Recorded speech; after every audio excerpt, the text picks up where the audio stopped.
नमस्कार, स्वदेश न्यूज देख रहे हैं आप। मैं हूं आपके साथ ऋषभ सोनी और लेकर आया हूं हमारा खास कार्यक्रम स्वदेश एजेंडा। देश के 22 राज्यों में भगवा लहर लहरा चुका है। बंगाल विजय के साथ बीजेपी एनडीए गठबंधन और मजबूत हो गया है। अब बंगाल से लेकर गुजरात तक बीजेपी की सरकार है। हालिया नतीजों ने बीजेपी को एक बड़ा नैरेटिव दिया है कि पार्टी अब सिर्फ हिंदी पट्टी तक सीमित नहीं रही, बल्कि पूर्व और दक्षिण भारत में भी तेजी से विस्तार कर रही है। बंगाल में जीत और असम में लगातार सत्ता ने बीजेपी कार्यकर्ताओं का मनोबल भी बढ़ा दिया। इसका असर सीधे तौर पर 2027 के गुजरात, हिमाचल प्रदेश, गोवा और 2028 के मध्य प्रदेश, राजस्थान, छत्तीसगढ़ जैसे राज्यों में दिख सकता है, जहां बीजेपी विकास, राष्ट्रवाद, मजबूत संगठन मॉडल को और आक्रामक तरीके से पेश करेगी। तो वहीं इन चुनाव ने विपक्ष की कमजोरी भी उजागर कर दी है। कई राज्यों में विपक्ष बिखरा रहा, जिसका सीधा फायदा बीजेपी को मिला। उधर क्षेत्रीय दलों का प्रभाव धीरे धीरे कमजोर हो रहा है और मतदाता राष्ट्रीय दलों की ओर झुक रहा है। तमिलनाडु और बंगाल जैसे राज्यों में आए बदलाव ने यह संकेत दिया कि क्षेत्रीय दलों का पारंपरिक वोट बैंक अब स्थायी नहीं रहा। साल 2014 के बाद मोदी की बढ़ती लोकप्रियता विपक्ष के लिए बड़ा खतरा साबित हुई। ऐसे में अब 2027-28 के एक दर्जन से ज्यादा महत्वपूर्ण राज्यों में होने वाले विधानसभा चुनाव और 2029 के लोकसभा चुनाव में कांग्रेस और इंडिया गठबंधन के सामने सबसे बड़ा सवाल होगा कि बीजेपी के विस्तार को आखिर कैसे कंट्रोल कर अपना जनाधार बढ़ाया जाए। हम इसी विषय पर आज चर्चा भी करेंगे, लेकिन उससे पहले देख लेते हैं एक छोटी सी रिपोर्ट।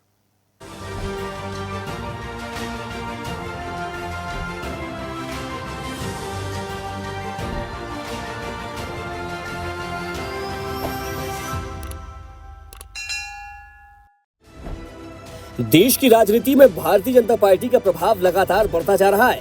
देश की राजनीति में भारतीय जनता पार्टी का संगठनात्मक और राजनीतिक विस्तार लगातार बढ़ता नजर आ रहा है। एक ओर बीजेपी नए राज्यों और क्षेत्रों में अपनी पकड़ मजबूत कर रही है, वहीं दूसरी ओर विपक्षी दलों का जनाधार लगातार कमजोर होता दिखाई दे रहा है। हालिया चुनावी नतीजों और राजनीतिक घटनाक्रमों ने यह साफ संकेत दिया है कि जनता का भरोसा बीजेपी की नीतियों और नेतृत्व पर लगातार बढ़ रहा है। प्रधानमंत्री नरेंद्र मोदी के नेतृत्व में बीजेपी ने राष्ट्रवाद, विकास और सुशासन को अपना मुख्य एजेंडा बनाया है। इसी रणनीति के दम पर पार्टी ने उत्तर से दक्षिण और पूरब से पश्चिम तक अपनी राजनीतिक पकड़ मजबूत कर ली है। पश्चिम बंगाल, तमिलनाडु, केरल और पूर्वोत्तर राज्यों में भी बीजेपी लगातार अपनी मौजूदगी बढ़ाने में जुटी है।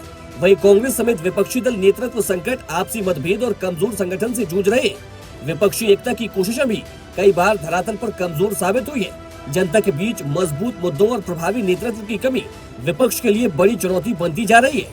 कई राज्यों में क्षेत्रीय दलों के कमजोर होने और कांग्रेस के घटते प्रभाव का सीधा राजनीतिक लाभ भारतीय जनता पार्टी को मिलता नजर आ रहा है।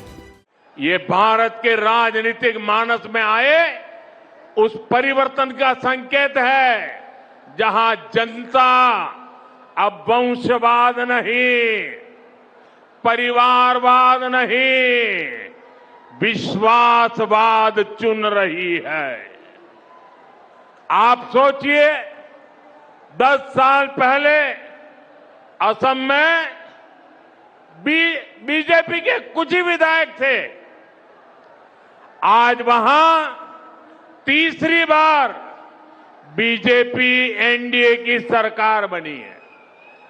10 वर्ष पहले बंगाल में बीजेपी के सिर्फ 3 एमएलए थे। आज बंगाल में बीजेपी 200 पार पहुंच चुकी है।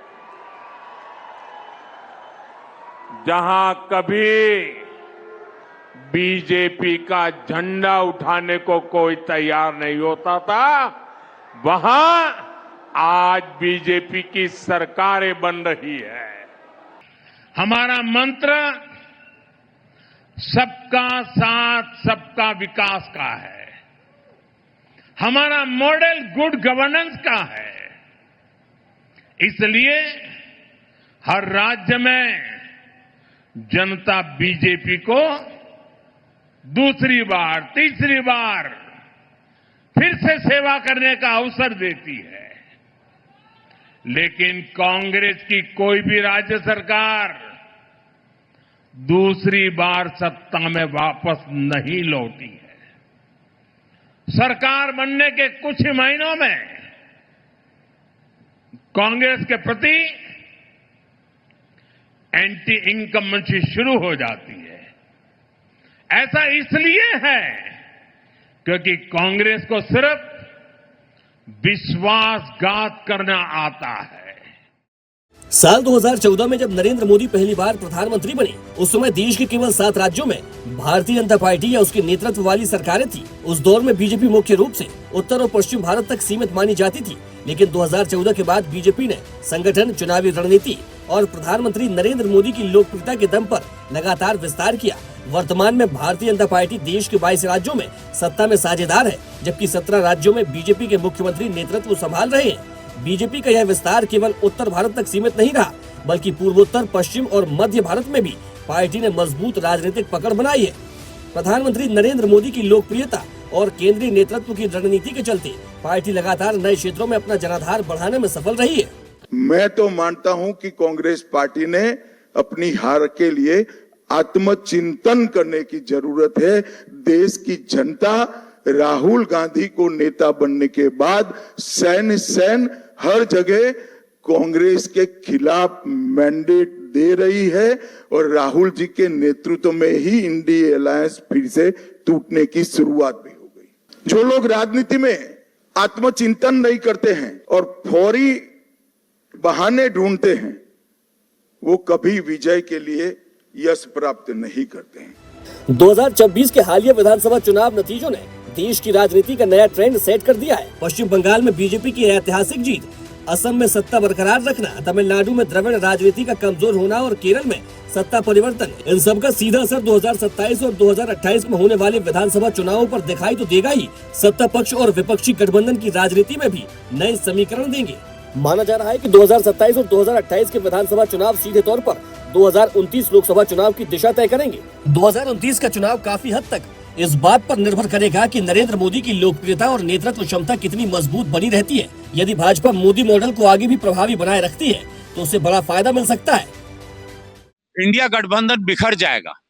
यूपी चुनाव में आते आते देखिएगा ये पूरा ताश की पत्तों की तरह उखड़ जाएगा और 17 से बड़ी जीत हमारी 27 में होगी। आप ये देखिएगा जो चुनाव अब होने जा रहा है ये बहुत बड़ा चुनाव होगा। 17 में हम 17 में हम लोग 17 से ज्यादा हम लोग 27 में चुनाव जीतेंगे। सोची समझी तरीके से उनको तबाह करने के सबसे ज्यादा कोशिश अगर किसी ने की होगी तो उनका नाम ममता बनर्जी। अभी वो खुद सजा भुगत रहे हैं, सबको बुलाने की कोशिश कर रहे हैं क्योंकि उसकी ताकत अभी नहीं है अकेले दम पर कुछ करे। अगर बचना है तो राहुल गांधी को इंडिया गठबंधन की नेता मानते हुए पहले दरखास्त करे, उसके बाद सोचा जाएगा। कि लोग अलग अलग लड़ गए। अब कांग्रेस और आम आदमी पार्टी पश्चिम बंगाल में एक दूसरे के सामने लड़ गई, कांग्रेस और सीपीएम केरल में लड़ गई। इंडिया गठबंधन का नेता कौन है, चेहरा कौन है, इसकी मीटिंग कब होती है, इसकी रणनीति कब होती है, जब कुछ कहीं दिखता ही नहीं है उसका लाभ बीजेपी ले जाती है, एनडीए ले जाता है। आलसी हो जाएंगे जब आप पूरी ताकत से उतरेंगे नहीं तो बीजेपी तो साम दाम दंड भेद वाली पार्टी है। तो बीजेपी को हराने के लिए तो आपको रणनीति बनानी होगी। तो इंडिया गठबंधन नाम सुनने में बड़ा अच्छा लगता है, लेकिन ये आपका ही मन और हमारा ही मन जानता है कि इस नाम के अनुसार क्या हम काम भी कर रहे हैं। 2024 में विपक्ष ने कई राज्यों में बेहतर प्रदर्शन किया। भाजपा सबसे बड़ी पार्टी बनी, लेकिन कई राज्यों में विपक्ष ने मजबूत चुनौती भी पेश की है। इस चुनाव ने संकेत दिया कि भाजपा भी राष्ट्रीय राजनीति की सबसे बड़ी ताकत है, लेकिन क्षेत्रीय दलों और गठबंधन राजनीति की भूमिका खत्म नहीं हुई है। विपक्ष 2029 तक साझा नेतृत्व, साझा एजेंडा और सीट बंटवारे पर मजबूत तालमेल बना लेता है तो मुकाबला कड़ा हो सकता है। लेकिन यदि विपक्षी दलों में नेतृत्व संघर्ष बढ़ता है तो भाजपा को सीधा लाभ मिलेगा। ऐसे में अब सवाल 2029 का है, क्या भाजपा चौथी बार भी सत्ता में वापसी कर पाएगी या विपक्ष कोई नया समीकरण तैयार करेगा। फिलहाल देश की राजनीति में बीजेपी का विस्तार और विपक्ष का घटता जनाधार सबसे बड़ी चर्चा बना हुआ है। चैनल हेड आरपी श्रीवास्तव के साथ प्रमोद श्रीवास्तव, स्वदेश न्यूज। तो विपक्ष का घटता हुआ जनाधार, बीजेपी का लगातार विस्तार, इसी पर आज हम चर्चा भी कर रहे हैं कि क्या अब देखा जाए जो नतीजे अभी हाल ही में आए हैं असम के, तमिलनाडु के, पश्चिम बंगाल में, तो इससे ये अंदाजा लगाया जा रहा है कि अब 2029 में बीजेपी की पकड़ और देशव्यापी तौर पर मजबूत होती जा रही है। और इसका मतलब क्या एक ये भी है कि विपक्ष की पकड़ धीरे धीरे ढीली होती जा रही है। इसी पर आज हम चर्चा भी करेंगे। मेहमान हमारे साथ कुछ हैं, बीजेपी नेता हमारे साथ जुड़ रहे हैं प्रदीप बैस। प्रदीप जी, बहुत स्वागत आपका। कांग्रेस का पक्ष रखने के लिए हमारे साथ राजेश कुमार दुबे हैं। राजेश जी, आपका भी बहुत स्वागत। सपा प्रवक्ता हमारे साथ जुड़े हैं रविंद्र प्रताप सिंह जी। रविंद्र जी, बहुत स्वागत आपका। आम आदमी पार्टी से हमारे साथ प्रवक्ता रजनीश कौशिक हैं। रजनीश जी, बहुत स्वागत। और राजनीतिक विश्लेषक के तौर पर हमारे साथ संदीप चौधरी जुड़े हैं। संदीप जी, बहुत स्वागत आपका। और इस चर्चा की शुरुआत कांग्रेस प्रवक्ता राजेश जी मैं आपसे ही करूंगा। आप लोग भले ही जनता के बीच में जाके बोल रहे हैं, भरे मंच से बोल रहे हैं, कई सारे आरोप लगा रहे हैं। आप लोग ये भी कहते हैं कि ईडी सीबीआई को वॉशिंग मशीन बना रखा है बीजेपी पार्टी ने और केंद्र सरकार ने, लेकिन जब नतीजे सामने आते हैं तो वो नतीजे कुछ और ही कहते हैं। पश्चिम बंगाल में हम देख लें जिस तरीके से टीएमसी का सूपड़ा साफ हुआ। अब अगर हम दक्षिण की बात करें, अभी हाल ही में तमिलनाडु में जिस तरीके से नतीजे सामने आए, जो द्रविड़ पारंपरिक राजनीति थी वो भी अब धीरे धीरे पतन की तरफ बढ़ रही है। तो क्या हम ये मान सकते हैं कि विपक्ष की पकड़ जनाधार के तौर पर ढीली होती जा रही है? मोदी मैजिक चल रहा है? नहीं नहीं, आप एक बात बताइए कि तमिलनाडु में भाजपा को क्या मिला, केरल में भाजपा को क्या मिला, आप बताइए ना।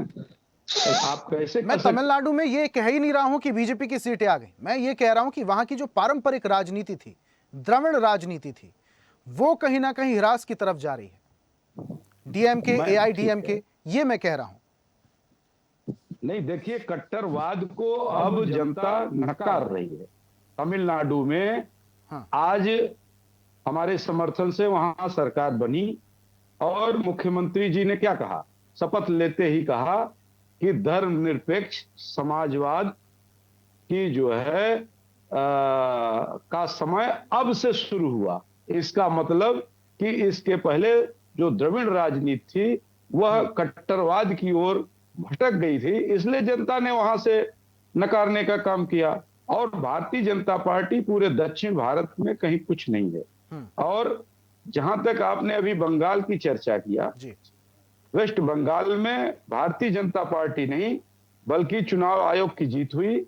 और आपने देखा कि तमाम जो राजनीतिक पंडित हैं, सामाजिक चिंतक हैं, राष्ट्रवादी चिंतक हैं, सभी लोगों ने भाजपा के बजाय ज्ञानेश जी को बधाई देते हुए आपने देखा होगा अन्य माध्यमों से और सोशल मीडिया के माध्यम से।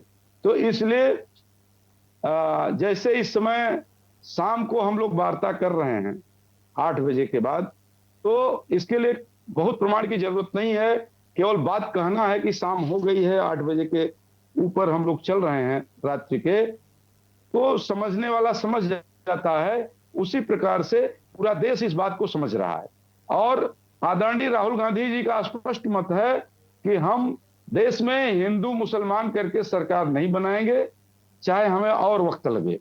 और दूसरी बात, हमारा स्पष्ट मत है कि इस भारतीय जनता पार्टी के इस बेईमानी के तिकड़म को हम ही हरा सकते हैं, ये हमारा कहना है। अच्छा, तो पश्चिम बंगाल में फिर क्या हो गया था सर?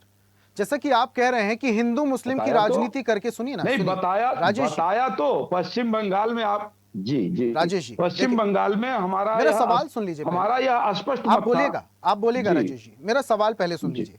आप जैसे कह रहे हैं कि हिंदू मुस्लिम की राजनीति करके हम सरकार नहीं बनाएंगे, लेकिन पश्चिम बंगाल के चुनाव के नतीजों को और चुनाव से पहले की स्थितियों को अगर हम देखें तो ये पूरा चुनाव ध्रुवीकरण पर केंद्रित था, और आप कह रहे हैं हिंदू मुस्लिम की राजनीति करके हम नहीं बनाएंगे। सरकार वहां पर बनी, और वहां पर अगर मैं विपक्ष टीएमसी की भी बात कर लूं, कोई भी राजनीतिक पार्टी हो, वो इस उद्देश्य से तो चुनाव नहीं लड़ती कि भले ही सरकार नहीं बने हमें चुनाव लड़ना है। हर पार्टी सरकार बनाने के लिए चुनाव लड़ती है। नहीं, सरकार बनाने के लिए हर पार्टी को और अपना जो उसका उद्देश्य है, जो उसका संकल्प है, उसको लागू करने कराने के लिए और अपने वैचारिक प्रतिबद्धता को लोगों से जोड़ करके देश में लागू करने की दृष्टिकोण से चुनाव लड़ना चाहिए। और उस वैचारिक जो है मत के साथ जनमत को जोड़ करके सरकार में लौटने की अवधारणा जो है हमारे संविधान निर्माताओं ने और लोकतंत्र के संस्थापकों ने किया। अगर एन केन प्रकार चुनाव जीतने की बात कही जाएगी तो वो बेईमानी है और वो अराजकता है, और हम इस अराजकता के विरोध में रहे। आपने देखा कि वेस्ट बंगाल के चुनाव में आदरणीय नेता विपक्ष श्री राहुल गांधी जी ने स्पष्ट तौर पर भारतीय जनता पार्टी के रीति नीति और उनके तुष्टीकरण का विरोध तो किया ही, इसके साथ साथ उन्होंने टीएमसी की नेत्री ममता बनर्जी का भी उन्होंने खुल करके विरोध किया और यह कहते हुए विरोध किया कि भारतीय जनता पार्टी का जो ये तुष्टीकरण करके ये ममता बनर्जी ने यहाँ पोलराइजेशन की जो राजनीति किया है, यह भारतीय जनता पार्टी के लिए रास्ता खोल रहा है। और हुआ वही जो आदरणीय राहुल गांधी जी ने चुनाव के दौरान कहा था। तो हम तो दौरान चुनाव भी अपने सिद्धांत पर, हमारे नेता अपने सिद्धांत पर अड़े रहे और उसको जो है हमने कहीं मुसलमान हिंदू मुस्लिम किया हो तो आप बताइए बंगाल के चुनाव में। हाँ, ये दो पोलर थे, दो पक्ष थे और दोनों ने खुल करके किया, जिसकी खिलाफत हमने किया और जनता ने इस बात को समझा। लेकिन आपने देखा कि एसआईआर जब वहां ले जाकर के भारतीय जनता पार्टी ने चुनाव आयोग की मिली भगत से शुरू किया, आज एसआईआर का जो पर्यवेक्षक है वहां सरकार बनते ही वह मुख्यमंत्री जी का जो नए मुख्यमंत्री जी वॉशिंग मशीन में होकर के नए धुल करके आए, जिनका गुणगान जो है देश के प्रधानमंत्री जी को करते हुए नहीं लगता मीडिया दिखा रही है। राजेश जी, आपको आप लोग देखिए, कांग्रेस के हो चाहे विपक्ष के तमाम नेता कई बार मीडिया पर भी छींटा कसी कस देते हैं, लेकिन देखिए राजनीतिक गलियारों में यह भी सुर्खियां रहती हैं कि कांग्रेस पार्टी में कई बार नेतृत्व खींचतान देखा गया है। अभी आपके ही एक नेता बोल रहे हैं कि ये समस्या से अगर निजात पाना है तो राहुल गांधी को नेतृत्व करने देना होगा। अब लेकिन आपकी पार्टी में और भी बड़े नेता हैं, आपके राष्ट्रीय अध्यक्ष मल्लिकार्जुन खड़गे हैं। अब राहुल गांधी को मल्लिकार्जुन खड़गे से ज्यादा तो राजनीतिक एक्सपीरियंस होगा नहीं, लेकिन आप लोग के तमाम नेता कार्यकर्ता हमेशा राहुल गांधी जी को ही आगे रहते हैं। देखिए, युवा सोच है और युवा सोच एक नेचुरल बात है कि चूंकि आदरणीय राहुल गांधी जी युवा हैं, तो जो युवाओं का जुड़ाव है, जो जितना पार्टी के नाते, राष्ट्रीय अध्यक्ष होने के नाते और सर्वोच्च शीर्ष पर होने के नाते आदरणीय हमारे राष्ट्रीय अध्यक्ष जी खड़गे साहब सभी के आदरणीय हैं और सम्मानित हैं और बड़े अनुभवी हैं। लेकिन बतौर नेता और आगामी रणनीतिकार के रूप में, आगामी चेहरे के रूप में, आगामी विश्वास के रूप में और वर्तमान परिस्थितियों में नफरत के बाजार में मोहब्बत का पैगाम लिए और देश को जोड़ने वाले नेता के रूप में राहुल गांधी जी की आपकी बात से ये समझा जाए कि अगर आगामी समय में कांग्रेस पार्टी में युवाओं को भरोसा होगा तो वो राहुल गांधी पे भरोसा होगा जी। कांग्रेस में और कोई बड़े युवा नेता नहीं बचे, राहुल गांधी पर ही भरोसा होगा। मैं आपको बताऊं, हमारे विपक्षी दल भाजपा में अभी आपने क्या कहा, क्या वो राष्ट्रीय अध्यक्ष हैं? लेकिन अभी आपने दक्षिण भारत में जहां खाता नहीं खोल सकी भारतीय जनता पार्टी और उसके चेहरे के तौर पर मोदी जी, आपने अभी अपने प्रारंभिक प्रस्तावना में यही न प्रश्न रखा कि क्या यह मोदी जी के चेहरे का मैजिक है? अभी आपने रखा कि नहीं रखा? अर्थात वहां भारतीय जनता पार्टी या उसके राष्ट्रीय आज तो जो पश्चिम बंगाल कभी कांग्रेस का गढ़ हुआ करता था। एक तरफ आप लोगों ने लंबा शासन किया है वहां देश में सत्तारूढ़ दल है। राजेश जी, मैं पश्चिम बंगाल का भी जिक्र करूंगा, आप ये कह रहे हैं तो आपका गढ़ हुआ करता था कभी पश्चिम बंगाल, और अभी क्या स्थिति आपकी पार्टी हुआ करता था? देखिए, मैं आपको बता दूं, मुझे कहने में यह जरा सा संकोच नहीं है जी कि जिन लोगों ने इंडिया गठबंधन को कमजोर करने का प्रयास किया, आज भारतीय जनता पार्टी का दंश सबको लगा। आपने देखा कि जब 2024 में अगर इन तीन लोगों की भूमिका बहुत अच्छी रही होती, खास तौर से ममता बनर्जी जी की और नीतीश जी की, तो आज इंडिया गठबंधन की सरकार होती और उसमें बैठ करके लोग तय करते कि कौन जो है प्रधानमंत्री होगा। लेकिन आज आपने देखा कि जिन लोगों ने, चाहे वो ममता बनर्जी जी रही हो, उन्होंने इंडिया गठबंधन को कमजोर किया, मुझे ये कहने में कोई संकोच नहीं है। और नीतीश कुमार जी ने भी किया वही स्थिति।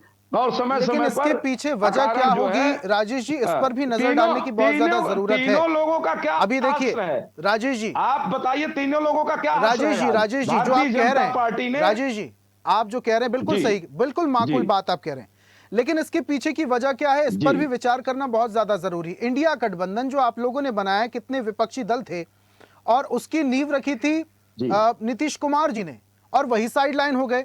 ममता बनर्जी प्रमुखता से आगे पहली पंक्ति में खड़ा हुआ करती थी, इंडिया गठबंधन ने वो साइड हो गई। इसके पीछे क्या, इस टूट की वजह क्या है और इंडिया गठबंधन बनाया क्यों गया था? साइड लाइन हो गई, उसका उद्देश्य ही कुछ समझ में नहीं आया, क्योंकि अभी तो निष्क्रिय है। खैर राजेश जी, ठीक है, आता हूं वापस से आपके पास। मैं रवींद्र जी का भी सही है आपका प्रश्न है, लेकिन ये प्रश्न तो आपको उनसे पूछना पड़ेगा ना कि आप क्यों बैक हो गए, और बैक होने का जो परिणाम है, आप तो फिर इंडिया गठबंधन की बात कर रही ममता बनर्जी जी। और आप एक बात जान लीजिए, नीतीश कुमार जी कभी आप आपके एक बात साथ जान लीजिए कि भारतीय जनता पार्टी को कांग्रेस पार्टी ही है जो हरा सकती है। भारतीय जनता पार्टी को सिर्फ कांग्रेस पार्टी ही हरा सकती है। होगा। इस सवाल के साथ प्रदीप जी मैं आऊंगा आपके पास, लेकिन पहले मैं रवींद्र जी का मैं रुख करूंगा। रवींद्र जी, सवाल वही है, अलग अंदाज में मैं पूछ लेता हूं। जिस तरीके से जनाधार बढ़ता जा रहा है बीजेपी का, ये मोदी मैजिक है या फिर विपक्ष कहीं ना कहीं कमजोर है? आप लोग कहीं ना कहीं एक साथ इकट्ठा होने के बावजूद कहीं कमजोर पड़ रहा है मोदी मैजिक के सामने? सर आपका माइक म्यूट है। ऋषभ जी, मोदी मैजिक की बात मैं कर दूं जरा सा।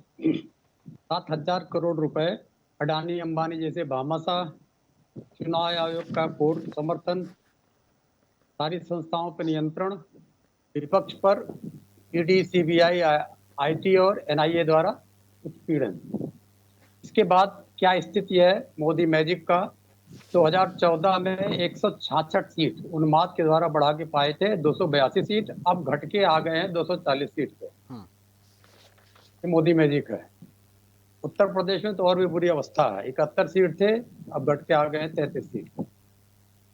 अगर वोट परसेंटेज देख लीजिए तो वोट परसेंटेज 31 से बढ़ के 37 हुआ था, तो 37 पे स्थिर है। ये मोदी मैजिक है। ठीक।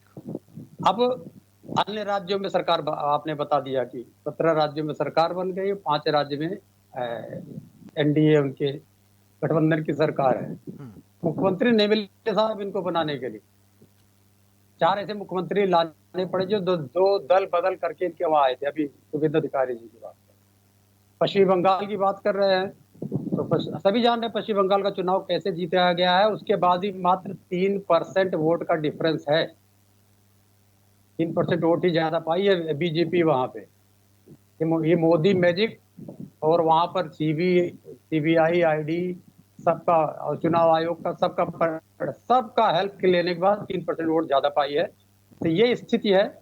जनता ये समझ रही है कि अच्छे दिन आए नहीं, 15 लाख रुपया मिला नहीं, 2 करोड़ नौकरी मिली नहीं, मेक इन इंडिया हुआ नहीं, सांसद आदर्श ग्राम माइक्रोस्कोप से भी नहीं दिखाई पड़ता, नमाज गंगे के नाम पे माँ गंगा और अपवित्र हो गई, सीमांत किसानों को पेंशन नहीं मिला, काला धन आया नहीं, 1 रैंक 1 पेंशन योजना लागू नहीं हुई, कानून व्यवस्था पद से बदतर हो गई, बेरोजगारी, महंगाई और टैक्स चरम पर है, उन्माद के द्वारा शासन किया जा रहा है, और उत्पीड़न एक खास धर्म का हो रहा है और विपक्ष का हो रहा है।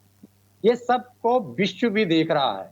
इसलिए विश्व में हमारी स्थिति क्या हो गई है कि हमारी स्थिति विश्व में ऐसी हो गई है कि ना तो हमारे पड़ोसी हमारे साथ में हैं और ना तो हमारा कोई मित्र है। सबसे अच्छा मित्र हमारा रूस हुआ करता था, हमारे साथ नहीं है, वो भी पाकिस्तान के साथ हो लिया है, और हम अमेरिका जैसे हमको रिमोट से चला रहा है वैसे ही चल रहे हैं। ये सब मोदी मैजिक है जो आप बता रहे हैं। ठीक है। तो इसका परिणाम लगातार मिल रहा है और मिलेगा, ऐसा नहीं है। 33% वोट वाली पार्टी बहुत बड़ी नहीं हुआ कर। रविंद्र जी, मैं माफ कीजिएगा, बहुत निवेदन के साथ मैं आपको बीच में टोक रहा हूं, लेकिन हमारी जनता को एक बात और समझाइए। आप कह रहे हैं कि जनता सब समझ रही है, जनता भी वोट देती है। जब चुनाव होते हैं तो विपक्षी भी प्रचार करते हैं, विपक्षी नेता भी जमीन में जाते हैं। जैसा कि अभी मोर्चा संभाला था कांग्रेस पार्टी ने, जन जन तक पहुंचने का और जनता को बताने का कि क्या गड़बड़ियां आ रही हैं, केंद्र सरकार क्या कर रही है। तमाम विपक्षी पार्टियां कोशिश करती हैं, आप लोग भी चुनाव प्रचार करते हैं। आप कह रहे हैं जनता समझदार है, जनता समझ रही, फिर भी जनता उन्हें वोट दे रही है। और इससे बड़ी बात यह है कि देखिए, कितनी भी तमाम पार्टियां हों, चाहे विपक्षी दल हो, चाहे कोई भी दल हो, सरकार बनाने के लिए, चुनाव जीतने के लिए चुनाव लड़ा जाता है। असल मुद्दा यह है कि विपक्ष चुनाव जीत नहीं रहा। आप लोग आरोप लगा देते हैं कि कमजोर करने की साजिश केंद्र सरकार, बीजेपी, ये लोग कर रहे हैं, लेकिन सच ये भी है कि जनता नहीं चुन रही है। ऋषभ जी, जनता चुन रही है। वोट के परसेंट बताते हैं, इनकी घटती हुई सीटें बताती हैं। जब मोदी जी मुख्यमंत्री रहे 12 साल गुजरात में, तो उन्होंने एक चीज सीखी थी कि मतदाता सूची पे कब्जा कर लो और सबको किनारे कर दो। जैसे बोल रहे थे ना मुख्यमंत्री जी, मतलब प्रधानमंत्री जी, मतलब प्रधानमंत्री को भी अपने जबान पे लगाम नहीं है, बोल रहे छोरा भोग दिया। आडवाणी जी के पीठ में किसने छुरा भोग दिया? कांग्रेस को बोल रहे थे ना, लेकिन आडवाणी जी के पीठ में किसने भोग दिया? मुरली मनोहर जोशी के, कल्याण सिंह के पीठ में किसने छुरा भोग दिया? फिर कहते एक भी सगा नहीं जिसको ठगा नहीं। जब एनडीए का गठन 1998 में हुआ था तो करीब करीब 40 पार्टियां थी, उसमें से किसको ठगा नहीं इन्होंने? शिरोमणि अकाली दल को नहीं ठगा, टीएमसी को नहीं ठगा, एआईडीएमके को नहीं जला, पीडीपी को नहीं ठगा, कि हरियाणा वाली पार्टियों को नहीं ठगा, सबको तो ठगा उन्होंने। तो प्रधानमंत्री के बाद का कोई वजूद ही नहीं है। करते क्या है, जो आपने कहा कि भाई जनता चुन रही, कहीं भी जनता नहीं चुन रही है। पश्चिम बंगाल में क्या लड़ाई हो रही थी, युद्ध हो रहा था, 2.5 लाख अर्धसैनिक बल लगाए गए थे। किसी भी बड़े युद्ध में 65 से लेके कारगिल तक 2.5 लाख फोर्सेस नहीं लगाई गई थी। उसके बाद भी 3% वोट ज्यादा मिला इन लोगों को, तो जनता वोट दे रही है। लेकिन जो ये वोट का मैनेजमेंट करते हैं, जो ठगते हैं, जो वोट का लूट करते हैं, उससे जीत रहे हैं। और धीरे धीरे उनकी ये प्रक्रिया कमजोर होती चली जा रही है और जरूर 19 में इसका परिणाम आएगा। तो पता नहीं भारतीय जनता पार्टी भी रहेगी कि नहीं रहेगी। ठीक है, 2029 में परिणाम जो आएंगे उसका इंतजार तो रहेगा। प्रदीप जी का मैं रुक कर लेता हूं। प्रदीप जी, आरोप तो आपने सभी सुन ही लिए हैं, चाहे राजेश जी हों, रविंद्र जी हों। बड़े आरोप, एक तो मशीनरी का बड़ा आरोप लगता है कि ईडी और सीबीआई को आप लोगों ने वॉशिंग मशीन बना रखा है। दूसरा ये भी आरोप, जैसा कि अभी रविंद्र जी कह भी रहे थे, कि कुछ नहीं चुन रही जनता आपको, धोखाधड़ी करके और जिस तरीके से चुनाव जीते जा रहे हैं ये पूरी जनता देख ही रही है, जनता नहीं चुन रही आपको। मेरी समझ में नहीं आ रहा है कि मैं शुरुआत कहां से करूं। सोच रहा था कि आपने काफी समय दिया, राहुल गांधी जी को युवा बताया गया और मैं जो है उसको धैर्य पूर्वक सुनता रहा। सर रिक्वेस्ट है, जो नहीं बोल रहे उनकी माइक म्यूट करवा दें, थोड़ा सा कोहेरेंस टूट जाता है। ठीक है सर। तो देखिए, आते हैं, आपने सवाल की शुरुआत जो की थी वहां इंडी गठबंधन की भी कुछ बातें आपने की थी, पक्ष की बात की थी या कांग्रेस की बात की थी। तो ये 2014 के बाद से ये तो रोज की बात है किसी भी भारतीय जनता पार्टी के कार्यकर्ता के लिए। आरोप वही रहते हैं, शब्दावलियां बदल जाती हैं, कभी कभी चेहरे बदल जाते हैं, कभी कभी मुख भी बदल जाते हैं, कभी कभी इनोवेटिव होने में कुछ एक्सेस हो जाता है। मतलब कि आधार, देखिए निश्चित तौर पे हमारी व्यवस्था में लोकतंत्र है और लोकतंत्र में आप सत्ता पक्ष का आरोप लगा सकते हैं, लेकिन आरोप जब इतने ज्यादा अति हो जाते हैं तो पेड़ा बनने की नौबत आ जाती है। तो आखिर जनता कन्विंस कैसे होगी, क्या कारण है, जनता किसके विचारों से प्रभावित हो और क्यों करे इसका? तो आप कुछ तो आरोप ऐसे लग जाते हैं जैसे लगता है कि उनको संवैधानिक संस्थाओं में भरोसा ही नहीं है। तो अगर आपको सबसे पहले संवैधानिक संस्थाओं में भरोसा नहीं है तो फिर आप चुनाव आयोग या चुनाव की प्रक्रिया में कैसे भरोसा कर सकते हैं? यानी त्रिशंकु की तरफ से आधे हाथ में लटके हुए हैं। और एक बड़ी महत्वपूर्ण बात है, यहाँ लगभग सभी प्रमुख विपक्षी दल के वक्ता बैठे हुए हैं, कांग्रेस के, समाजवादी पार्टी के और आम आदमी पार्टी के। एक कहते थे नव ठाकुर कितने बार हुजूर सामने ही आएगा। ये हर बार चुनाव के बाद इस तरह की चर्चाओं में हम लोग कह देते हैं कि इंडी गठबंधन का कोई एक पेपर पे छपा हुआ कोई मेमोरेंडम या एक सेंट्रल आइडिया या इंडी गठबंधन के लक्ष्य होंगे क्या, केवल भाजपा विरोध होंगे, ये तो बाय डिफॉल्ट सभी जानते हैं। राजनीति शास्त्र के सब छात्र इस बात को जानते हैं कि भाई विपक्ष है, इंडी गठबंधन तो भाजपा का विरोध ही करेगा, ठीक है मान लिए। लेकिन कोई इनका एक संविधान या क्या हुआ, वही बंगाल में अब ममता दीदी हार गई तो वो बात कर रही है इंडी गठबंधन की, अन्यथा वो देखना नहीं चाहती थी कांग्रेस जनों को अपने राज्य में। अधीर रंजन चौधरी पिछली लोकसभा में वो विपक्ष नेता प्रतिपक्ष थे, कम से कम राहुल जी को थोड़ा आराम था उनके रहने से, राहुल जी अपना आराम से काम कर लेते थे, राहुल गांधी जी घूमना फिरने का और सदन में भी रहने का। तो अधीर रंजन जी हार गए। ममता दीदी के साथ क्या हुआ या वहां पे कांग्रेस पार्टी का क्या हुआ? आप कह रहे थे कि आपने बताया कि कांग्रेस का गढ़ हुआ करता था, बंगाल में जो है कांग्रेस का गढ़ हुआ करता था, तो कांग्रेस के बंधु ने किस प्रकार से जवाब दिया वो भी मैंने देखा इस बात पे। तो कॉन्फ्लिक्टली ये भारत देश का संविधान है, संघीय ढांचा है, राज्यों के चुनाव होते हैं और केंद्र का चुनाव होता है। हर बार अफवाहें नहीं चलती हैं। उत्तर प्रदेश और पंजाब के चुनाव आ रहे हैं, हिमाचल का चुनाव आ रहा है, स्थिति साफ हो जाएगी। आपके पास आरोपों के अलावा, अच्छे आरोपों के अलावा, या यूं कहें बड़े ही सजे हुए शब्दों के साथ आरोपों के अलावा आपके पास है क्या? राजेश जी तो कह रहे थे कि जनता पश्चिम क्यों बंगाल आपको में आपकी जीत नहीं हुई, चुनाव आयोग की जीत हुई। ज्ञानेश जी को लोग बधाई दे रहे थे एक्सपर्ट ट्वीट कर करके। नहीं, ये लोग एक्सपर्ट जो है वो कौन एक्सपर्ट है, उनकी मान्यता क्या है, संविधान में उनका स्थान कहाँ है, संवैधानिक व्यवस्था में, चुनावी व्यवस्था में इन एक्सपर्ट का स्थान कहाँ पे है, जो कि उनके इसको जो है रेसिप्रोकेट किया जाएगा? ये तो संविधान से चलता है ना, हर चीज के लिए एक एसओपी बना हुआ है, संविधान अपना काम करता है, उसी हिसाब से आप है। तो क्या आपके पास अगर संविधान, अगर चुनाव आयोग था, तो क्या आपके पास न्यायालय नहीं था या नहीं है? ऐसा तो है नहीं कि आदरणीय उच्च न्यायालय या न्यायालय राज्य के हाई कोर्ट जो है बंद हो गए। तो विपक्ष का तो देखिए काम है, मैं बड़ा बढ़िया लिख के लाया था, बड़ी मेहनत की थी प्रोग्राम के बाद से, कि इंडी गठबंधन की कमियों को, चुनावी प्रबंधन क्या है, कई राज्यों में गठबंधन एक दल दूसरे दल को वोट ट्रांसफर कराने में सफल नहीं होते, कांग्रेस के कई बड़े नेताओं के पार्टी छोड़ने कार्यकर्ताओं का मनोबल प्रभावित हुआ है, इस पे कभी चर्चा कर लिया जाए। गरीब कल्याण योजनाओं को लाभार्थी सीधे भाजपा के स्थायी वोट बैंक में बदल देते हैं, इस पे क्या काम किया भैया? बंगाल में भी तो इसी तरह की योजनाएं चलती थी, क्यों नहीं सफल हुई? ममता दीदी क्यों हार गई वहां पे? प्रदीप जी और गठबंधन के दल जो है एक दूसरे राज्यों में, दिल्ली में तो आके एक हो जाते हैं। फिर सर क्या लोकतंत्र में फ्रेंडली मैच होता है क्या?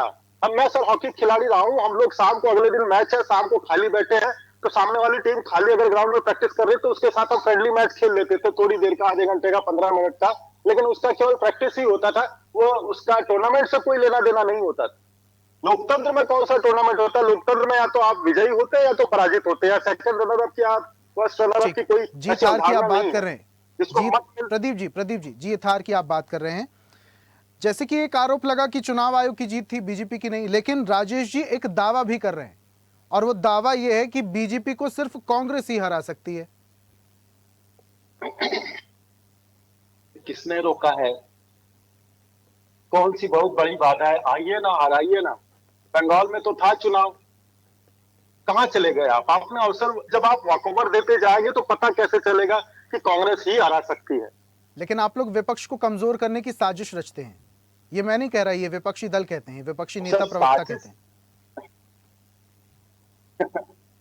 सर अगर वो साजिश है, न्याय के घेरे में आती है, तो न्यायालय जाना चाहिए, और अगर आपके पास क्षमता है जनता को कन्विंस करना चाहिए। बड़ा बैठ के आरोप लगाने से कौन सी लोकतांत्रिक व्यवस्था में आपके मत बढ़ जाएगी? सर ये फिर डिस्टर्बेंस हो रहा है। ठीक है प्रदीप जी, ये कुछ तकनीकी समस्या है, उसको दुरुस्त करके मैं जल्दी आता हूं आपके पास। हमारे साथ आप प्रवक्ता भी हैं, रजनीश कौशिक जी। रजनीश जी का मैं रुक कर लेता हूं। रजनीश जी मेरी आवाज सुन पा रहे हैं? जी ठीक है, आवाज सुन रहा हूं। रजनीश जी, जिस तरीके से अभी रिजल्ट सामने आवाज में सुन पा रहा हूं और विपक्षी पार्टियों की स्थिति पर हम नजर डालें, तो सवाल मेरा यही रहेगा, क्या ये मोदी मैजिक है जो विपक्षी दलों को कमजोर करता जा रहा है? चाहे हम दक्षिण की बात कर लें, अभी हाल ही में जो द्रविड़ राजनीतिक परंपरा थी वो भी डाउन होती जा रही है। पंजाब में अगर हम स्थिति की देख लें, आपकी सरकार भले ही है, लेकिन वहां पर क्या राजनीति हो रही वो आप बखूबी जानते हैं। पूर्व से लेके पश्चिम तक बीजेपी की सरकार है या बीजेपी पार्टी का वर्चस्व दिखाई देता है, तो विपक्षी दल कमजोर होते जा रहे हैं। बोलो जी रजनीश जी, आपकी आवाज सुन पा रहे हैं, बोलिए। कौशिक साहब सुन पा रहे हैं? लगता है कौशिक जी से संपर्क नहीं हो पा रहा है, आऊंगा मैं उनके पास जल्दी से, तकनीकी समस्या दूर करके। संदीप जी भी हमारे साथ बैठे हुए हैं, राजनीतिक विश्लेषक, उनसे समझते हैं। सर ये जो अभी राजनीतिक पेच फंसता हुआ दिखाई दे रहा है, लेकिन अगर हम ये चुनाव के नतीजों को देखें तो पूर्व से लेकर पश्चिम तक हमें वो जो एक कलर दिखाई देता है, भगवा रंग, वो दिखाई देता है। और इसकी अगर हम इतर बात करें विपक्षी पार्टियों की स्थिति की, तो वो स्थितियां बहुत हद तक ठीक समझ में नहीं आती। चाहे मैं टीएमसी की बात कर लूं, कांग्रेस की बात कर लूं, सपा की बात कर लूं, आम आदमी पार्टी या फिर दक्षिण की पार्टियों की बात कर लूं, तो वो स्थितियां बहुत ज्यादा सही समझ में नहीं आती। इसके पीछे वजह क्या हो सकती है? या तो बीजेपी का जो जनाधार है वो बढ़ने का एक अपना अलग रीजन है, चाहे वो धार्मिक हो या ध्रुवीकरण की राजनीति हो, या फिर इसके पीछे कुछ और तर्क हैं। संदीप जी। देखिए, जिस तरीके से आज की तारीख में राजनीतिक परिप्रेक्ष्य बना हुआ है पूरा, उसमें आप देखेंगे बीजेपी लगातार चुनाव जीत रही है। और चाहे ममता बनर्जी हो, चुनाव हार गई, अखिलेश यादव चुनाव हार गए, कांग्रेस अलग-अलग राज्यों में, चाहे भूपेश बघेल की बात कर लीजिए, चाहे अशोक गहलोत की बात कर लीजिए, चाहे कमलनाथ की बात कर लीजिए, वो चुनाव हार जाते हैं। जबकि अगर आप ये देखेंगे कि ममता बनर्जी इसलिए चुनाव हार गई कि वहां पर संदेश खाली हुआ या आरजीकर में एक लड़की का रेप हुआ और उसका मर्डर हुआ, अगर इस वजह से ममता बनर्जी चुनाव हार गई, तो ऐसे केस आप मुझे बताइए बीजेपी के किस राज्य से मैं आपको उदाहरण दूं, इससे ज्यादा मैं उदाहरण दूंगा। बिल्कुल। अगर इसलिए ममता बनर्जी चुनाव हार गई या कांग्रेस चुनाव हार गई या अखिलेश यादव चुनाव हार गई कि भाई वहां पे इंडस्ट्रियलाइजेशन नहीं हुआ, तो आप मुझे ये बताइए बीजेपी के किस राज्य में इंडस्ट्रियलाइजेशन हुआ? या इसलिए वो चुनाव हार गए कि भाई वो अपनी विधायकी हार गए थे, तो अपनी विधायकी भी वो जीते हुए, जबकि बीजेपी के कई मुख्यमंत्री ऐसे भी मैं आपको बता सकता हूँ जो अपनी विधायकी भी हार गए, लेकिन वहां फिर भी उनकी सरकार बन रही है, चल रही है। इसका मतलब कहीं ना कहीं कुछ तो ऐसा है कि वही रेप बीजेपी के राज्यों में होते हैं, वही दूसरे पार्टियों के राज्य में होते हैं, लेकिन सरकार बीजेपी की बन जाती है और वो हार जाते हैं। वही इंडस्ट्रियलाइजेशन जहां विपक्ष के राज्यों में नहीं होता है, वो बीजेपी के राज्यों में भी नहीं होता, लेकिन बीजेपी चुनाव जीत जाती है।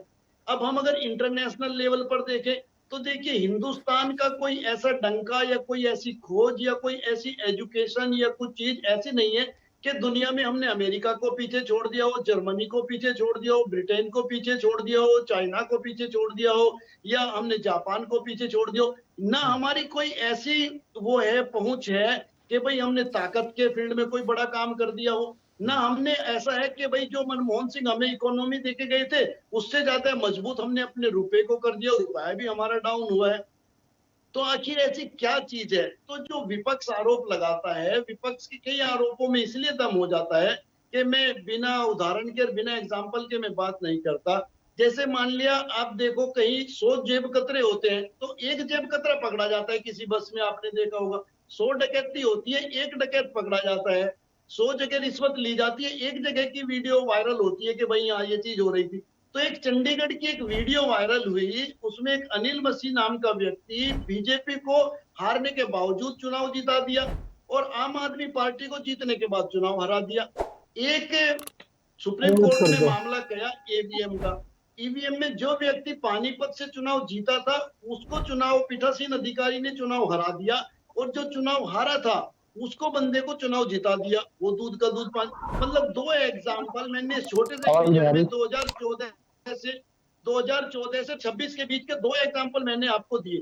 इसका मतलब खाली वोट डालने से या कहीं रेप होने से या महंगाई बढ़ने से, आपने देखा होगा एक दौर वो भी था जब हिंदुस्तान में प्याज के दाम बढ़ते थे या किसी के ऊपर भ्रष्टाचार का आरोप लगता था तो सरकारें बदल जाती थी।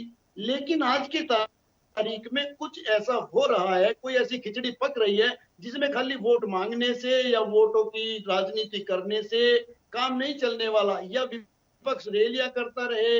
आप मुझे ये बताइए, अगर हम तुलना करने लगे नेताओं की, क्या अखिलेश यादव से ज्यादा पढ़ा लिखा हमारा कोई सा मुख्यमंत्री या कोई प्रधानमंत्री है? क्या अखिलेश से मजबूत बैकग्राउंड हमारे प्रधानमंत्री की या मुख्यमंत्री की है? तो ये चीजें सोचने पर मजबूर करती हैं आज की तारीख में कि क्या हकीकत में जो ज्ञानेश कुमार को बधाई दी जा रही है वो हकीकत में उसके लायक हैं, उनको उनके दम पर ये सरकार बनी है, या कोई और खेल हो रहा है? खेल जरूर कोई ना कोई हो रहा है, क्योंकि अगर आप देखेंगे कि भाई तेलंगाना में तो कांग्रेस की सरकार बन जाती है, लेकिन जितने बड़े बड़े स्टेट है, आप मध्य प्रदेश की बात कर लीजिए, राजस्थान की बात कर लीजिए, आप उत्तर प्रदेश की बात कर लीजिए, जितने भी बड़े स्टेट है जहां पर लोकसभा सीटें ज्यादा आती हैं वहां सब बीजेपी की सरकार बन जाती है। और ऐसी सरकार बनती है, अगर आप आजादी से अब तक का इतिहास देखेंगे, जैसे हरियाणा था, उत्तराखंड था, हिमाचल था, बहुत सारे स्टेट, हर 5 साल में सत्ता परिवर्तन होता था। ऐसा क्या हो गया उन लोगों को कि वहां पर सत्ता परिवर्तन होना बंद हो गया? कोई ऐसा जादू कि या तो भाई वहां सबको रोजगार मिल गया हो, या सबकी पढ़ाई फ्री होने लगे हो, या वहां बलात्कार होने बंद हो गए हो, या वहां इंडस्ट्रियलाइजेशन हो गया, कुछ अलग हो तो हम ये बात मान सकते हैं कि इसके पीछे क्या हो सकता है संदीप जी? ये जो आप बातें कह रहे हैं, अगर इसकी गहराइयों को हम समझना चाहें तो इसके पीछे क्या तर्क हो सकता है? क्योंकि आपने एग्जाम्पल भी दिए, जनता भी समझदार है, जनता खुद ही चुन रही है, तो इसके पीछे क्या तर्क हो सकता है? या तो विपक्ष बहुत ज्यादा कमजोर है इसलिए जनता के पास विषय नहीं बचता, चुनाव करने का ऑप्शन नहीं बचता इसलिए बीजेपी को चुना जाता है, या इसके पीछे और कोई तर्क है? देखिए, मुझे तो ये लगता है कि अगर गुजरात के अंदर अजय जडेजा जो इंटरनेशनल खिलाड़ी है और उसकी बहन वहां पर गुजरात में चुनाव हार जाती है, जहां से मोदी जी भी आते हैं, अमित शाह जी भी आते हैं, जनता वहां पे वोट करती है, और यहाँ पे बंगाल में बीजेपी चुनाव जीत जाती है या बीजेपी दूसरे स्टेट्स में चुनाव जीत जाती है। देखिए, मैं ये नहीं कहता कि भाई मोदी जी ने कुछ ये नहीं किया या किसी ने दूसरे ने कुछ अलग कर दिया, लेकिन मोदी जी ने भी कुछ ऐसा अलग नहीं किया। या तो महंगाई कम कर दी हो, भाई हम ये माने कि सारे देश ने महंगाई के मामले पे वोट कर दिया, या मोदी जी ने जो 7 फेरे लेके महिलाओं से वादा किया वो वादे उन्होंने पूरे कर दिए हो कि भाई रामचंद्र जी की तरह अपना बिल्कुल वो महिलाओं के लिए प्रति समर्पित रहे हो। मतलब कोई भी एक ऐसा चीज, या वो भाई जैसे अब्दुल कलाम साहब थे, वो मिसाइल मैन थे, साइंटिस्ट थे, उन्होंने अपने एक सेक्टर में ऊंचाइयां छुई हुई थी।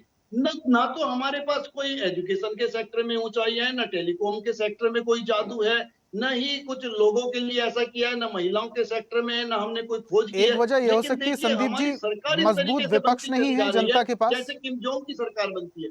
संदीप जी, जनता के पास मजबूत आपको विपक्ष नहीं है, एक वजह यह भी हो सकती है क्या?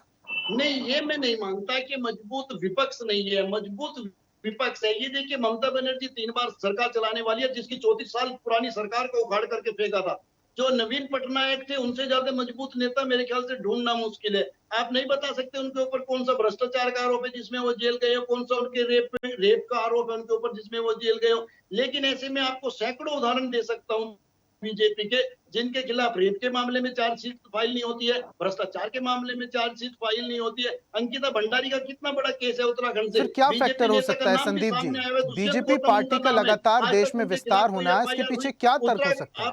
किसी भी स्टेट का आप नाम ले लीजिए, मैं आपको 100 उदाहरण दे सकता हूँ। लेकिन बीजेपी की इमेज बनती है, उसके बावजूद चुनाव जीती है, और दूसरे लोगों की वहां सरकारें नहीं है और एंटी इनकम्बेंसी भी उनके लिए काम नहीं करती है। तो ये चीज हमें सोचने पे मजबूर करती है। बाकी जो जीता वही सिकंदर, मैं बीजेपी को बता देता हूं। क्या वजह हो सकती है संदीप जी इसके पीछे? क्या तर्क हो सकता है इसके पीछे? इसके पीछे ये वजह हो सकती है। वजह आप देखना, मैं आपको 2-3 उदाहरण देकर के बताता हूँ। जो आपका सोवियत संघ है, रूस की मैं बात करता हूँ, रूस में सत्ता परिवर्तन होते थे, समय समय पर अलग अलग सरकारें बनती थी। पुतिन आ गया, खुंटा गाड़ के बैठ गया। अब आप सोचना वो किस वजह से। किम जोंग के यहाँ भी चुनाव हुए, सारी की सारी सीटें किम जोंग ने जीती। हर 5 साल में किम जोंग उत्तर कोरिया में चुनाव कराता है। तो ऐसी क्या चीज है, क्या डर है, क्या फील्डिंग सेट की हुई है, कौन लोग डिसीजन मेकर है, कौन घोषणाएं करने वाले हैं, कौन प्रमाण पत्र देने वाले हैं, ये चीजें हमें देखनी पड़ेगी। और ये भी देखना पड़ेगा क्या हमारी जुडिशरी में राजनीति घुस चुकी है। जिन 2 देशों की आप बात कर रहे संदीप जी, वहां पर तो तानाशाही बोला जाता है, तो इसका मतलब ये आप बोल रहे हैं कि भारत में भी तानाशाही की शुरुआत हो चुकी है, ये कह रहे हैं आप? ये बातें आप कह सकते हैं, मैं नहीं कह सकता। मैंने कई एग्जांपल दिए, मेरे ख्याल से दूध का दूध पानी का पानी हो जाना चाहिए। चलिए ठीक है संदीप जी, आऊंगा वापस से आपके पास। रजनीश जी, मेरी आवाज सुन पा रहे हैं आप? जी जी जी, मैं सुन पा रहा हूँ आवाज। ठीक है रजनीश जी, मेरा सवाल था, मैं वापस से दोहरा देता हूं। जिस तरीके से बीजेपी पार्टी का जनाधार बढ़ता जा रहा है लगातार तमाम राज्यों में, अभी हाल ही में जो चुनाव के नतीजे आए उससे भी स्पष्ट होता दिख रहा है कि कमल का जो वर्चस्व है वो लगातार बढ़ता जा रहा है। विपक्ष कहां कमजोर होता जा रहा है? आप लोग कहां कमजोर होते जा रहे हैं? सभी को नमस्कार। और नेटवर्क इश्यू थोड़ा आ गया था, इसलिए मेरा डिस्कनेक्शन हो गया था। तो आपने जो क्वेश्चन पूछा,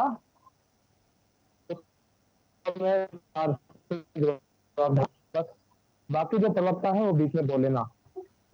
देखिए, आप कह रहे हैं कि भारतीय जनता पार्टी का वर्चस्व बढ़ता जा रहा है। भारतीय जनता पार्टी का वर्चस्व बढ़ नहीं रहा, घट रहा है।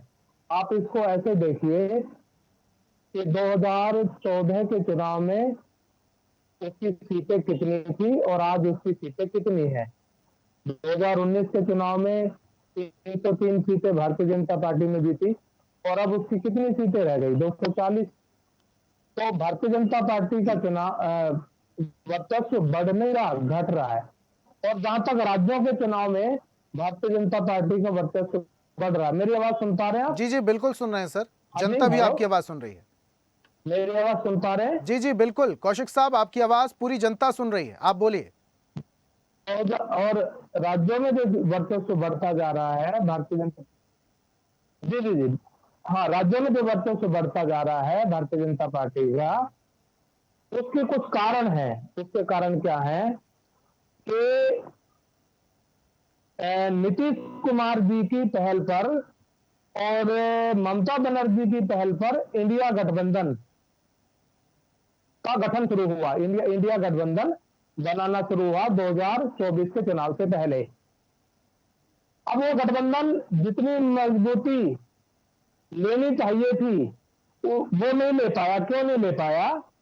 क्योंकि भले ही नीतीश कुमार आज हमारे साथ नहीं है, इंडिया गठबंधन में नहीं है, लेकिन जो बात है वो कही जाएगी। नीतीश कुमार को इंडिया गठबंधन का अध्यक्ष बनाना चाहिए था, लेकिन ये निर्णय लिया नहीं, कांग्रेस ने नहीं लिया। कांग्रेस बड़ी पार्टी थी, उसे निर्णय लेना चाहिए था, और तभी से ही गठबंधन के कमजोर होने की शुरुआत हो गई। फिर भी इंडिया गठबंधन के नेतृत्व में 2024 का चुनाव लड़ा गया। नीतीश जी एक मिनट, नीतीश जी इंडिया गठबंधन का अध्यक्ष बन के मोदी जी के साथ चले जाते हैं। बीच में नहीं बोलिए, बीच में नहीं बोलिए आप, मैं किसी के बीच में नहीं बोला। अच्छा हुआ इज्जत बच गई इंडिया गठबंधन की। मैं किसी के बीच में नहीं बोला, सुन लीजिए पूरी बात। और इंडिया को जितनी मजबूती से चुनाव लड़ना चाहिए था, वो इंडिया गठबंधन 2024 का चुनाव मजबूती से लड़ने की कोशिश की फिर भी। लेकिन क्या है कि जब राज्यों के चुनाव होते हैं, यानी नेशनल लेवल पे तो पार्टियां गठबंधन कर लेती हैं। इंडिया गठबंधन में जो पार्टी है, जैसे आम आदमी पार्टी का ही इंडिया गठबंधन के अंतर्गत कांग्रेस से गठबंधन हुआ कई राज्यों में, और कईयों ने इन्होंने मना कर दिया। पंजाब में इन्होंने कहा हम गठबंधन नहीं करेंगे। ये लोकसभा चुनाव की बात कर रहा हूं मैं, 2024 के चुनाव से पहले। और इसी की फायदा बीजेपी उठाती है। यदि गठबंधन होता है तो हर स्तर पे होता है, हर राज्य में होता है, जहां जिसका जनाधार है वहां लेकिन को सीटें दे दी जाती हैं। कौशिक साहब, विपक्षी दलों में एकता कितनी है, ये भी तो बड़ा सवाल उठता है।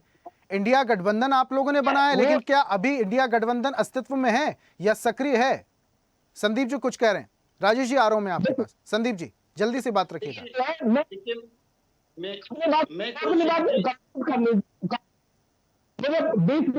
सर आपकी आवाज कट रही है, नेटवर्क का इशू है सर, आपकी आवाज प्रॉपर तरीके से जनता भी नहीं सुन पा रही, हम भी नहीं सुन पा रहे।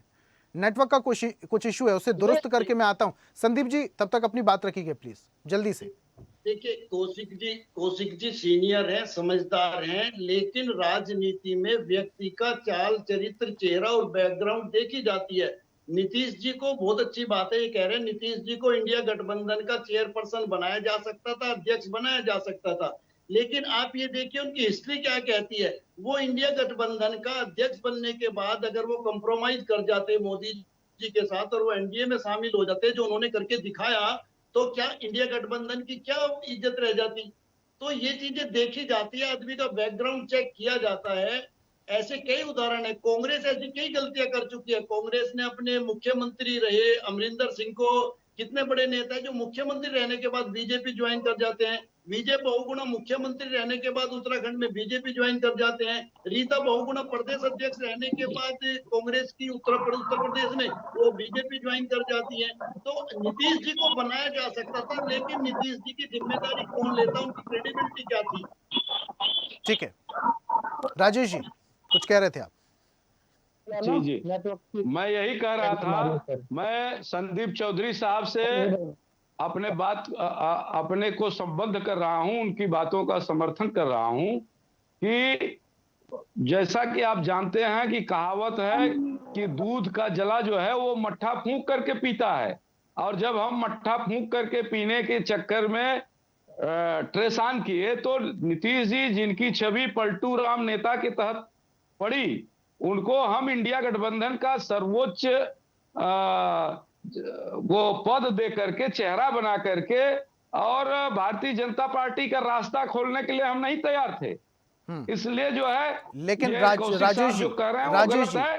राजेश कौशिक साहब के नेता जो हैं वो भी अब इस बात को समझ रहे हैं कि जब तक इंडिया गठबंधन और विपक्षी एकता नहीं होगी तब तक भारतीय जनता पार्टी जाने वाली नहीं है। और विपक्षी एकता आदरणीय राहुल गांधी जी के ठीक है राजेश जी, विश्वसनीय राजेश जी कुछ नाम तो संदीप जी ने गिना दिए और भी बहुत सारे नाम हैं। कई बार तो कांग्रेस के अंदर ही अंदर खाने सिर फुटवल की खबरें सामने आती हैं, तो पार्टी को भी कहीं ना कहीं आत्ममंथन करने की बहुत ज्यादा जरूरत दिखाई देती है। बहुत सारे ऐसे नाम है, संदीप जी ने कुछ नाम लिए हैं और भी बहुत सारे नाम हैं।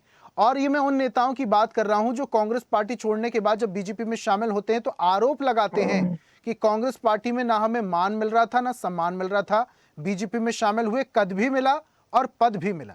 प्रदीप जी लास्ट कमेंट, समय नहीं है मेरे पास अब ज्यादा। नहीं ठीक है, ठीक है, ठीक है, आपने सही कहा। राजेश जी जल्दी से बात रखिएगा, फिर प्रदीप जी की तरफ मैं बढ़ूंगा। शुभेंदु अधिकारी जी आज बंगाल के मुख्यमंत्री बने। उनके बारे में वो पहले हमारी पार्टी से टीएमसी में गए और जब टीएमसी में थैला लेते हुए पैसा लेते हुए रख रहे हैं, वो वीडियो लगा करके उनका जो गुणगान पहले किया था आदरणीय प्रधानमंत्री जी ने, क्या कोई चरित्र और चाल चेहरा है उनका? कोई नैतिकता बची है देश के प्रधानमंत्री को कि वो आज जो है जो उसको जनता लगा लगा के सोशल मीडिया पे चला रही है, उसको क्या जवाब देंगे? ठीक है प्रदीप जी, ये प्रदीप जी लोग हैं। ठीक है राजेश जी, बात पहुंच गई आपकी। चाहिए इनका राजेश जी, बात पहुंच गई आपकी। प्रदीप जी से सुन लेते हैं, कोई लेना देना समय कम है थोड़ा। जी प्रदीप जी, मुझे थोड़ा मौका दीजिए। कौशिक जी आऊंगा मैं आपके पास। प्रदीप जी जल्दी से बात रखिए। सर आपका माइक म्यूट है। अभी आवाज आ रही है सर? जी बोलिए सर। सारे गुण हैं, युवा हैं, 50 के बाद भी युवा हैं, अच्छी बात है। लेकिन चाइना के साथ क्या गठबंधन हुआ था सोनिया जी का, राहुल जी का, आज तक कांग्रेस पार्टी के किसी कार्यकर्ता को भी नहीं मालूम है, तो हम तो उनके विरोधी दल है, हमें कैसे पता लगेगा? बहरहाल आते हैं सर, मैं अपने उसी शुरू वाले लेंथ और लाइन को लेके चल रहा हूँ कि नहीं, वीडियो पर बोल रहे थे राजेश जी। राजेश जी वीडियो पर बोल रहे थे। शुभेंदु अधिकारी जी का जो वीडियो लीक हो रहा है, जो सोशल मीडिया में ट्रेंड कर रहा है, उस पर बोल रहे थे प्रदीप। नहीं पता नहीं क्यों वो वीडियो लीक हुआ, वो टेम्पर्ड था या असली था या नकली था, ये तो बाद में पता चलेगा। लेकिन अफसोस इस बात का है प्रधानमंत्री जी ने उस पर बयान दिया है, वो नकली और असली की बात कर रहे हैं आप। लोग लाभ क्यों नहीं ले पाए? बिना उसकी असलियत जाने प्रधानमंत्री बोल रहे थे। ऐसे प्रधानमंत्री से इस्तीफा लीजिए जो उसकी बिना असलियत जाने बोल रहा है। नहीं, आलू भंटा का चोखा है क्या, कैसे मिला लिए और खा के शुरू हो गए? ऐसे आसानी से बोल देते हैं कि इस्तीफा ले लीजिए। अरे चुनाव लड़िए ना, ये सदन में, जब सदन में चर्चा की बात आती है तो आप लोग तो भाग खड़े होते हैं। मैं ये कहना चाह रहा, चलिए सर लाख गलतियां हैं, तो आपको उसका लाभ क्यों नहीं मिला बंगाल के चुनाव में? क्यों जनता ने आपको नहीं चुना? इसका जवाब किसी के पास नहीं रहता। बार बार एक नई रिकॉर्ड चलता रहेगा। जनता ने भाजपा को नहीं चुना, ऐसा नहीं है। ठीक है, समय नहीं मेरे पास अब। रजनीश जी, रजनीश जी, प्रदीप जी, समय मेरे पास अब नहीं है। समय मुझे अब आगे बढ़ने की इजाजत नहीं देगा, लेकिन रजनीश जी को बिल्कुल कम समय मिला है। कौशिक जी, रजनीश कौशिक जी अपनी बात रखिए। आवाज सुन पा रहे हैं? रजनीश कौशिक जी आवाज सुन पा रहे हैं? अंदर कुवत हो, ईमानदारी हो तो आइए बैलेट पेपर पर लौटिए। पूरी दुनिया बैलेट पेपर पर सुनते हैं। राजेश जी समय बहुत कम मिला था रजनीश जी को, तकनीकी समस्या थी कुछ। राजेश जी, प्रदीप जी सुन लेते हैं। आपके नेता मोदी जी को शांत हो जाइए राजेश जी, शांत हो जाइए। रजनीश जी,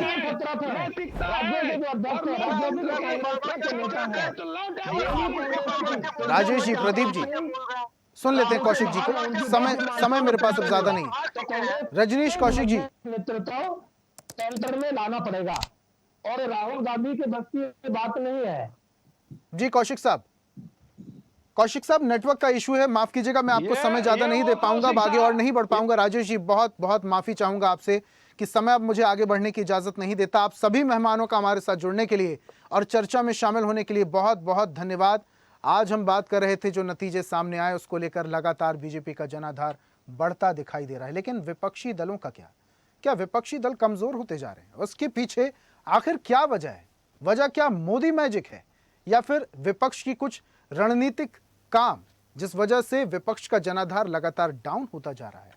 इस पर क्या विपक्ष को काम करने की जरूरत है, आत्ममंथन करने की जरूरत है, या फिर बीजेपी की रणनीति को समझने की जरूरत है? अब हालांकि ये जो जनाधार लगातार बढ़ रहा है, इसका असर आगामी चुनाव पर क्या होगा, ये आने वाला वक्त बताएगा। आज की खास पेशकश में फिलहाल इतना ही। देखते रहिए स्वदेश न्यूज, सबसे पहले देश। ऐसे ही वीडियोस के लिए लाइक करें, शेयर करें, फॉलो करें, YouTube पर जाकर सब्सक्राइब कर बेल आइकन दबाना ना भूलें और ताजा अपडेट्स के लिए स्वदेशलाइव.com पर जरूर जाएं।